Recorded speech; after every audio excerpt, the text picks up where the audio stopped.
हमारी संस्कृति, हमारी पहचान। यज्ञ, योग, आयुर्वेद सदा रहे हमारे साथ। भारत के प्राचीन ग्रंथों एवं आधुनिक विज्ञान का दिव्य संगम, यज्ञ महिमा।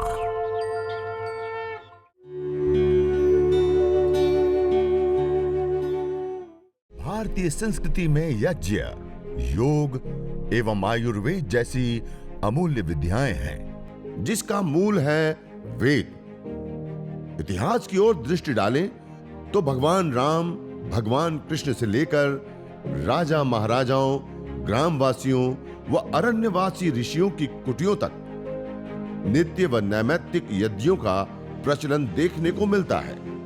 ओम सरस्वती नमः स्वाहा।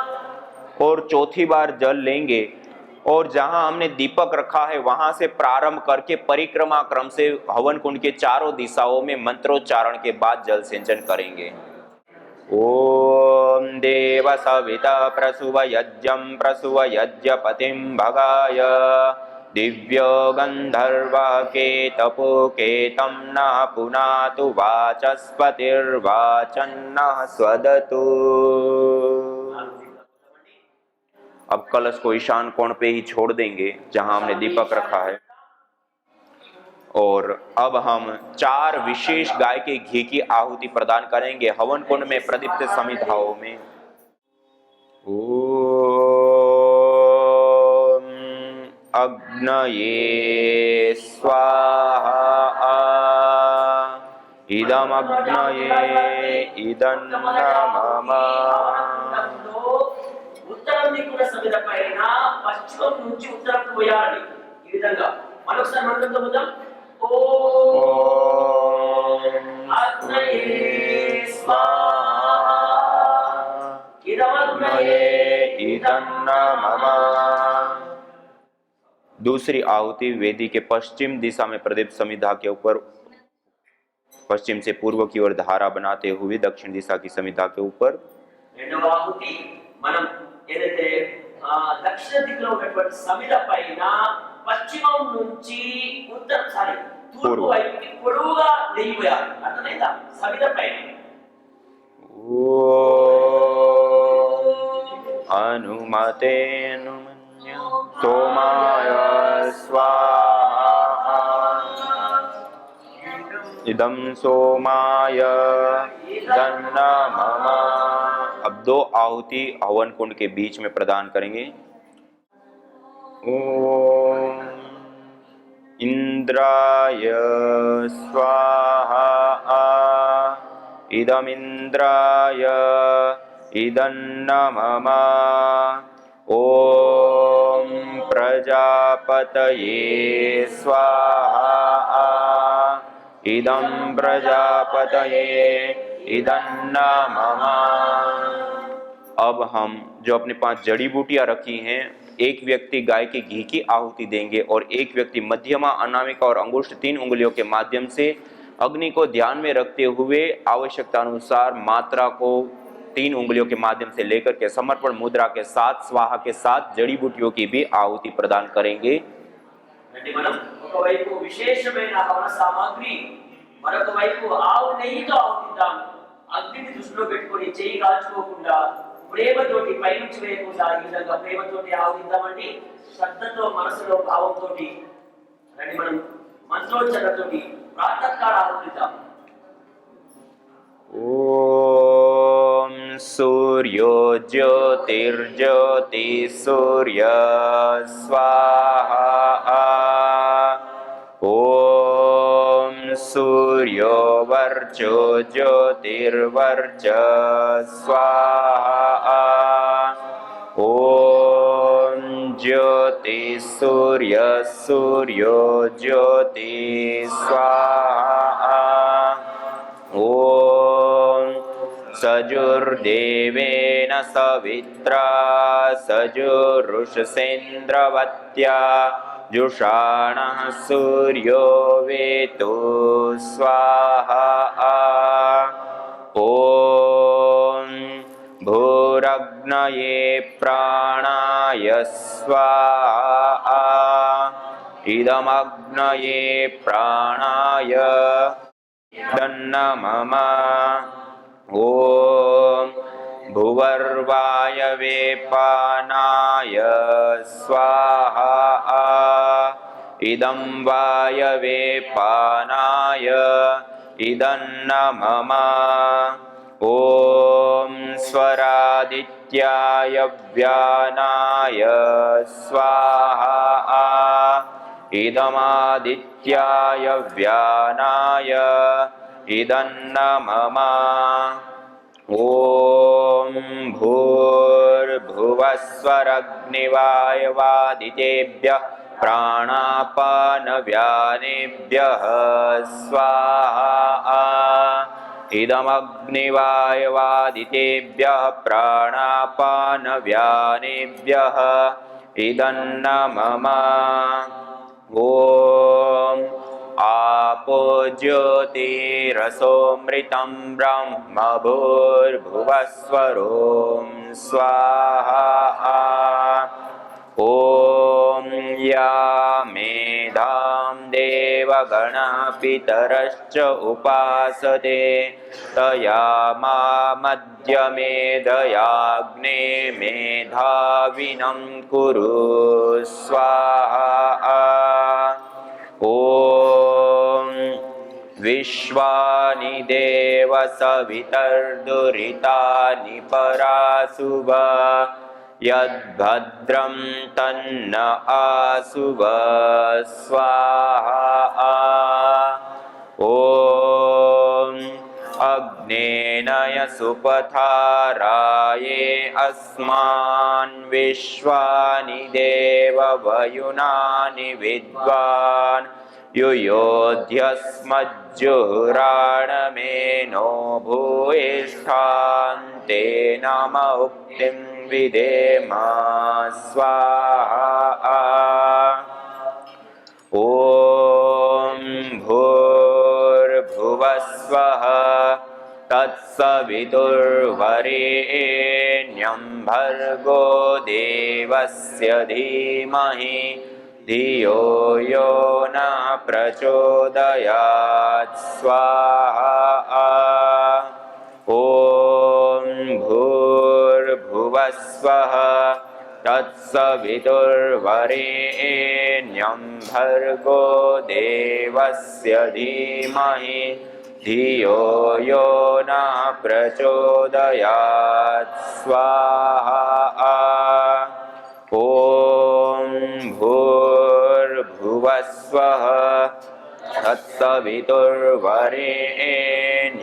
भर्गो देवस्य धीमहि धियो यो नः प्रचोदयात् स्वाहा ॐ त्र्यम्बकं यजामहे सुगन्धिं पुष्टिवर्धनम् उर्वारुकमिव बन्धनान् मृत्योर्मुक्षीयमामृतात् स्वाहा ॐ त्र्यम्बकं यजामहे सुगन्धिं पुष्टिवर्धनम् उर्वारुकमिव बन्धनान् मृत्योर्मुक्षीयमामृतात् स्वाहा ॐ त्र्यम्बकं यजामहे सुगन्धिं पुष्टिवर्धनम्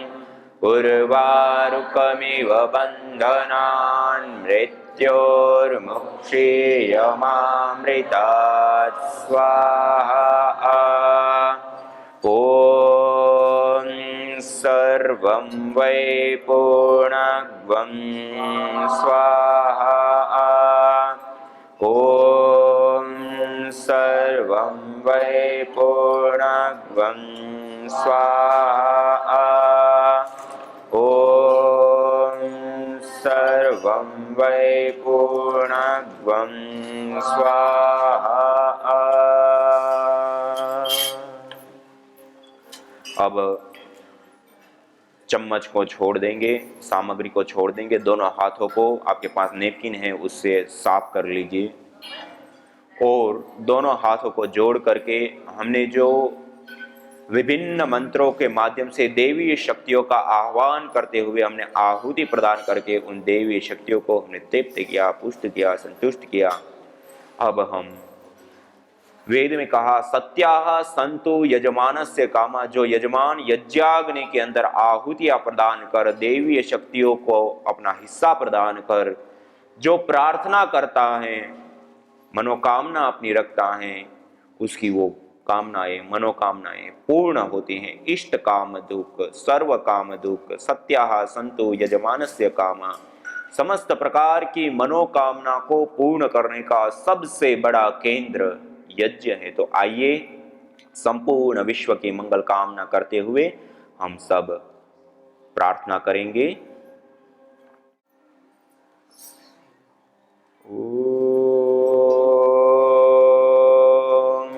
सर्वे भवन्तु सुखिनः,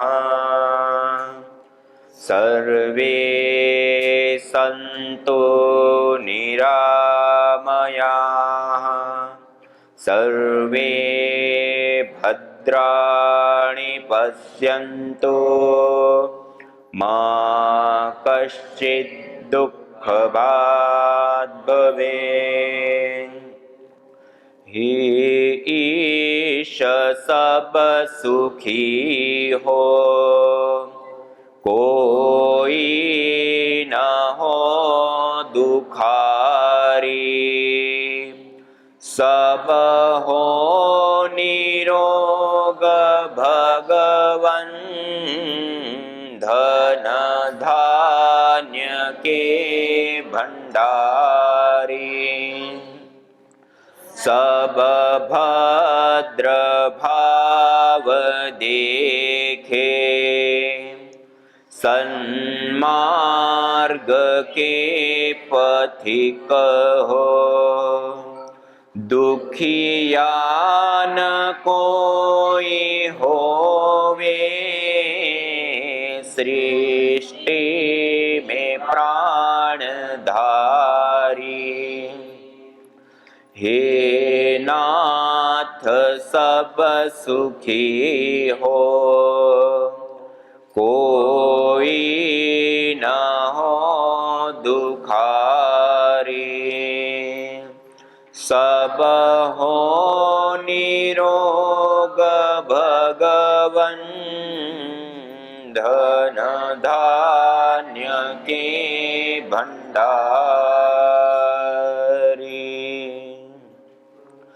त्वमेव माता च पिता त्वमेव, त्वमेव बन्धुश्च सखा त्वमेव, त्वमेव विद्या द्रविणं त्वमेव, त्वमेव सर्वं मम देव देव, त्वमेव सर्वं मम देव देव।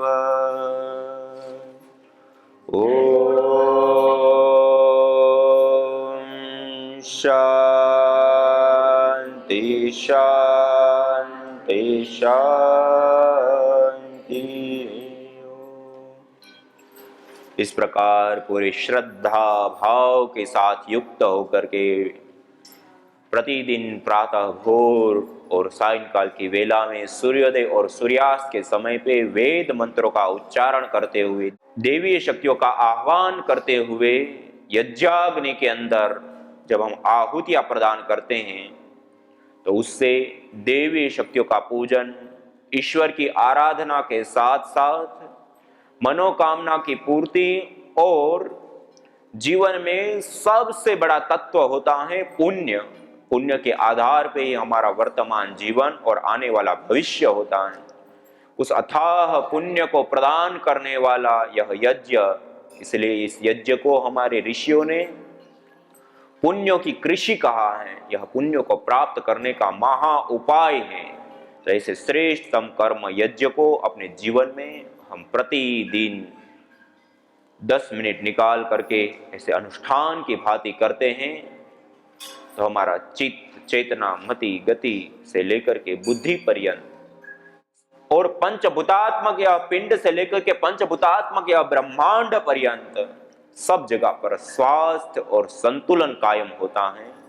तो ऐसे श्रेष्ठतम यज्ञ का प्रतिदिन हम अनुष्ठान किया करें।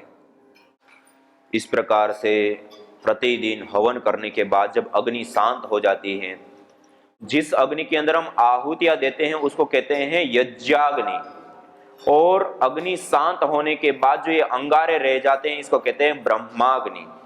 पहले हमने यज्ञाग्नि के अंदर आहुतियां प्रदान की, अब ब्रह्माग्नि के अंदर रोगानुसार हवन सामग्री के साथ साथ गुग्गुल, एक पेड़ विशेष का निर्यास गोंद होता है, उस गुग्गुल को थोड़ी सी मात्रा में अंगारों के ऊपर डाला।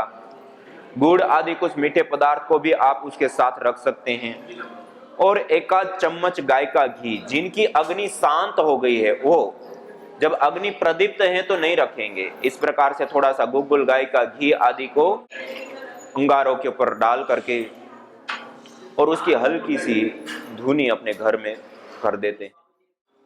और इस प्रकार अंगारों के ऊपर डालने के बाद ये जो हल्की सी धुनी वाला ये वायुमंडल है, उस वायुमंडल के अंदर बैठ करके अनुलोम विलोम, भस्त्रिका, कपालभाति से लेकर के 5 मुख्य प्राणायाम और ध्यान आदि का विशेष रूप से हम अभ्यास करते हैं, तो उसका हमें आरोग्य से लेकर के अलग अलग आध्यात्मिक चेतना के उत्कर्ष में विशेष करके लाभ होता है। तो इस प्रकार से हम प्रतिदिन यज्ञ और यज्ञ के बाद गुग्गुल आदि की थोड़ी सी धुनी करके उस वायुमंडल में बैठ करके योगाभ्यास, यज्ञ पूर्वक योग को करके हम अनंत अनंत और अथाह अथाह रोगों की मुक्ति से लेकर के, आरोग्य की प्राप्ति से लेकर के, पर्यावरण का शोधन और पोषण से लेकर के, देवी शक्तियों का पूजन से लेकर के मानवीय चेतना का उत्कर्ष कर हमें अति मानव चेतना की ओर अग्रसर करता है। तो इस प्रकार प्रतिदिन हम किया करें। जो हमने अभी यज्ञ किया, हवन किया, अग्निहोत्र किया, इस अग्निहोत्र करने पर क्या क्या लाभ हमें प्राप्त होते हैं उसके विषय में जानेंगे। तो प्राणायाम करते रहेंगे। प्राणायाम करते हुए हम जानने का प्रयास करेंगे।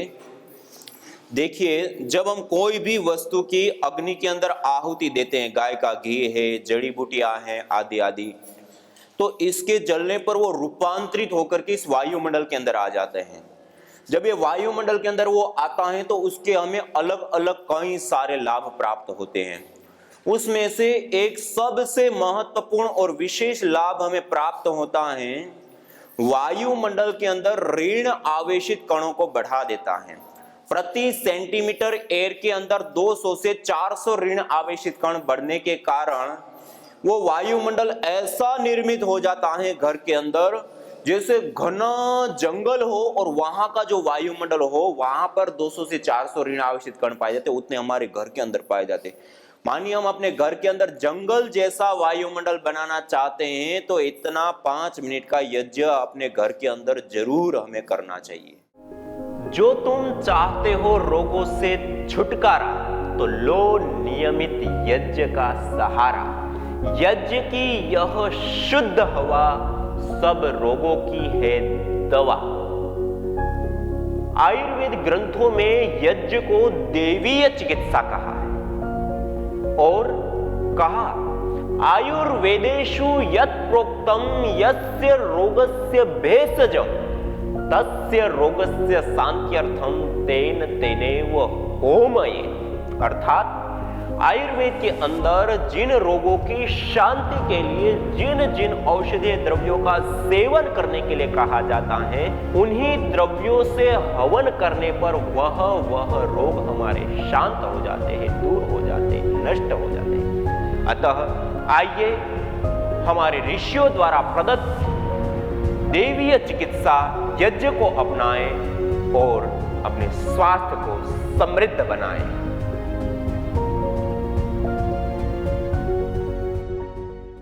हमारा हमारा समस्या था साइनस, जिसको अंग्रेजी में साइनोसाइटिस कहते हैं। तो इसको हम कई जगह दिखाए, जैसे अपने गांव से निकल करके दिल्ली गए, दिल्ली में एम्स में दिखाए, उस दिखाने के बाद राम मनोहर लोहिया में भी दिखाए, उसके बाद फोर्टिस अस्पताल में भी दिखाए। वहाँ पे जब हम दवा चलाने के बाद वो स्प्रे किए, सब किए, लेकिन इस बीमारी में हम नाक का बीमारी बढ़ चुका था। एक स्वर बंद रहता था, जो सूर्य स्वर कहते हैं, दाहिना नाक, वो बंद था। तो बंद होने का कारण तो मालूम चल गया। अब दवा चलाने के बाद भी वो बीमारी में कोई असर नहीं, जब तक चलाते थे तब तक ठीक था। एक दवा है 25 सेकंड में 2 बूंद डालने के बाद नाक को कितना भी जाम है खोल देता है, लेकिन उसका साइड इफेक्ट ये रहा, लगातार डाले तो आदी हो गए, अब उससे भी नहीं खुल रहा था। अब उसके बाद फिर दूसरे हॉस्पिटल में दिखाया, एक सरकारी अस्पताल है सिविल अस्पताल जो गुरुग्राम में है, वहाँ पे दिखाए तो वहाँ एक मेम करके थी, उसने बोली कि बेटे आपको ऑपरेशन कराना पड़ेगा। तो वहाँ ऑपरेशन के बारे में भी जाने, वो बोली कि छोटी ऑपरेशन है। तो वहाँ ऑपरेशन के बारे में जानने के बाद हमने फिर दूसरे अस्पताल में, एक प्राइवेट अस्पताल है, उसमें गए, बोले कि ऑपरेशन अब करा लेंगे, क्या दिक्कत है। तो वहाँ जाने के बाद कई सारे मरीजों से पूछताछ किए, तो एक मरीज ने बोला कि हम ये दोबारा ऑपरेशन कराने आए हैं, यानी कि उसको एक बार कराने के बाद साल भर बाद बोला कि हमें फिर से ये बीमारी हो चुका है। और सारे व्यक्ति से मिले तो एक बोले कि 3 बार हम ऑपरेशन कराए हैं। कोई बोल रहा था कि जब डॉक्टर से वो मिले तो उसने बोला कि ठीक हो जाएगा, परमानेंट ठीक होगा। तो हम पूछे कि भाई एक तो ये यहाँ पर 3 बार आई हुई है, तो ऑपरेशन थिएटर के पास तक गए, वहां से वापस आ गए, बोले कि ना अब हम ऑपरेशन नहीं कराएंगे। तो फिर अब अंतिम में सोचे कि अगर कोई ऑप्शन नहीं मिलेगा योग प्राणायाम करेंगे, कोई अगर ऑप्शन नहीं मिलता है तो ऑपरेशन करा लेंगे। तो रास्ते में पूज्य स्वामी यज्ञदेव जी से हमें बातचीत हुआ। तो बातचीत में उसने मोबाइल पर कई सारे अपना वो दिखाए ट्रीटमेंट के बारे में कि ऐसे ऐसे हम ट्रीटमेंट करते हैं, इतने लोगों को ठीक कर दिए। तो उसने जब दिखाए तो उसका मतलब हमें काफ़ी प्रभाव रहा, अंदर से लगा कि हाँ ठीक हो जाएगा। तो हम भी तैयार हुए और यज्ञ का जो सामग्री बताए उसको हमने प्रतिदिन करना चालू कर दिए। तो जब चालू किए तो देखे कि 4-5 दिन जब उसका गर्म जब उसका वो ताप लग रहा था, जो धा बोलते हैं, वो लगने के बाद वो नाक को देखे कि खोल दिया, उसको ढीला किया, तो हमें राहत मिला। उस दिन रात को खूब अच्छे नींद में एकदम मतलब कहा जाए तो मस्ती से सोए और बहुत अच्छे से सोए। तब लगा कि हाँ कुछ तो है, यज्ञ में तो कुछ तो है। तो हमने लगातार यज्ञ करना स्टार्ट किया और यज्ञ करने का ये परिणाम रहा कि आज जो हमारा बीमारी है 100% ठीक हो चुका है। और ये मात्र हम ये परिणाम कितने दिन का है? 3 माह का। यज्ञ भारतीय संस्कृति का मूल है। तो आइए हम संकल्प लें, संसार के श्रेष्ठतम कर्म यज्ञ को अपनाएं, पिंड और ब्रह्मांड में संतुलन कायम करने वाले यज्ञ को अपने जीवन का अभिन्न अंग बनाएं एवं प्रकृति मां के प्रति अपने ऋणों को अदा करें। विश्व स्वास्थ्य का एक नारा, यज्ञ से होगा जग उजियारा। भारतीय संस्कृति की अमूल्य विरासत यज्ञ की महिमा को जानने हेतु वैदिक चैनल पर प्रतिदिन प्रातः एवं सायं 11:30 बजे यज्ञ महिमा कार्यक्रम से जुड़े। विशेष जानकारी हेतु संपर्क करें। मोबाइल 9068565306।